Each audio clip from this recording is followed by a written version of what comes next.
George Galloway is one of quite a few people today saying Ken Livingstone talked about the facts. Why do you believe it was anti-Semitic? Well, George expressed it, as ever, far better than Ken Livingstone. George said Zionism and Nazism are two sides of the same coin. Now, that is clearly not true. Nazism was intended to destroy the Jewish people. That was his intention. The problem is that people use anti-Zionism to conceal their anti-Semitism. You say you're anti-Zionist, well, what you're really saying is you're against the existence of the State of Israel. If you don't want Israel to exist, that is clearly anti-Semitic. It's not a kind of vaguely nice opinion. It's actually a very bad opinion. George Galloway? No, Zionism and Israel are political constructs. If you were for the downfall of the Soviet Union, John was, that didn't mean you hated Russian people. In fact, you could say it meant the opposite, that you wanted to liberate the Russian people from the political system under which they lived. Ken Livingstone doesn't have a racist bone in his body. In fact, he'd still be the mayor of London if he hadn't gone out on a limb on anti-racist causes over and over again. We cannot allow this conflation. It's dangerous for everybody. Being against Israel is not being against Jews. Many Jews are against Israel. You've just had one on the screen, Lenny Brennan. Do you accept that you can be anti-Israel without being anti-Semitic, or do you believe that's the lie? The question is not about whether you're for or against Israel. People actually conflate the Israeli state, the Israeli government, actions of the settlers, the actions of Likud, the statements of Benjamin Netanyahu.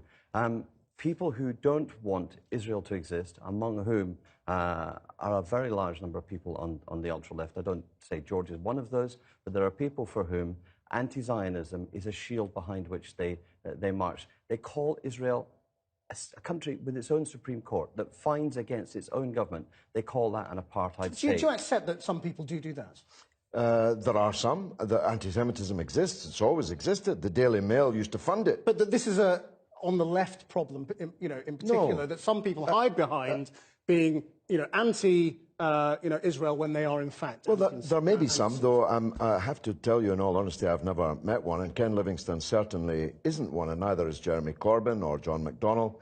This is a synthetic argument that's being generated here. It's a smokescreen. But it's about offence, isn't it? It's about saying, things that people find deeply hurtful. Well, they've seized on legitimate anxieties amongst Jewish people and hurt feelings and exploited it. But what was his need to bring it up?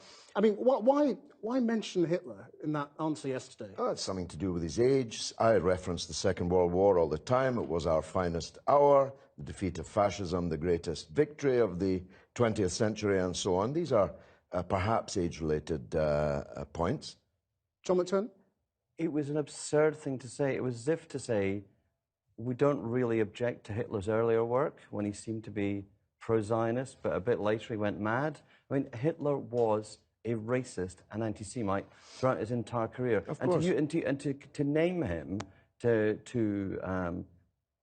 try to defend Naz Shah, to try to defend the Labour Party from accusations as an anti-Semitic crisis inside the party, is not just silly. It's actually Ken showing he probably should no longer contribute to public debate. I mean, George Galloway, John McTernan quoted you actually earlier. I mean, you had said Nazism and Zionism were two sides of the same coin. Well, they actually did mint a coin to use in the program, the Havara program, to ship Jews out of Germany. Here's the point. But do you think that some people might take offence to that? No, Zionism and Nazism, for a brief period of time, cooperated to get Jews out of Germany because both of them believed that Jews should not be in Germany.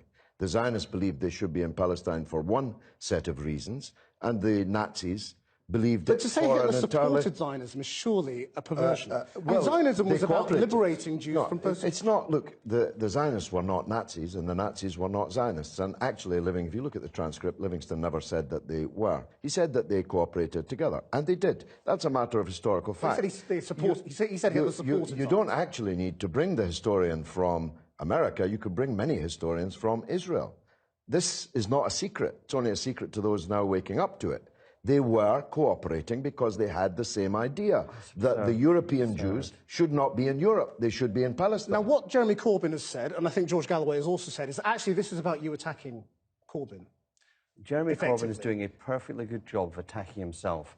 I don't need to do anything. His inability to act with decisiveness about Naz Shah was telling. His silence today is telling. He's a man who pals around with terrorists. He calls Hamas and Hezbollah his friends. He palled around with the Frisian IRA. He's a man who is not trusted and can't be trusted. He can't bring himself to say the word Israel. He was at the Labour Friends of Israel fundraiser last year in the Labour Party conference, couldn't say the word Israel. He does not want to see a two-state solution in the Middle East. He wants to see one state, and that state would be Palestine. As I was about to say before I was rudely interrupted on Channel 4 News this evening, the truth is that this so-called anti-Semitism scare that has been mounted against the Labour Party and its leader Jeremy Corbyn is a smokescreen. It's a smokescreen to hide the slow-moving coup that began against Jeremy Corbyn almost on the day and hour that he was elected. Here's what they're trying to do. Create as much chaos in the Labour Party and as much electoral damage as they possibly can, and then say, way too much chaos here, we need a new leader. That's the game that is afoot.